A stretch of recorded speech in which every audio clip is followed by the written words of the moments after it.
நம் இந்திய நாட்டின் 76ஆம் குடியரசு தின விழாவை முன்னிட்டு எம் 5ஆம் வகுப்பு மாணவர்கள் விதைப்பந்து தயாரித்து வழங்கி நாட்டின் வளமையை காக்க விதையிட்டார்கள்.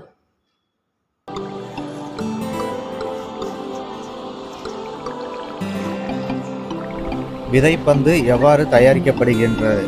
விதைப்பந்து மண், உரம் மற்றும் விதைகளை கொண்டு தயாரிக்கப்படுகிறது. இது எளிதில் செடிகளை வளர்க்க உதவுகிறது.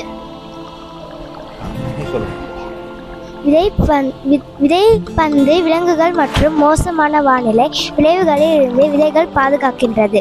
விதைப்பந்துகள் பயன்படுத்துவதனால் இயற்கை சீற்றங்களை நாம் அழியாமல் பார்த்துக்கொள்ள. விதைப்பந்தை பயன்படுத்தி பூமியை எவ்வாறு பசுமைப்படுத்த போகிறது? விதைப்பந்தை பயன்படுத்தி எளிது ஒரு திறந்த பகுதியில் இதனை தூக்கி எரித்து விடுவார்கள். அவை இயற்கையாக முளைத்து வரும்.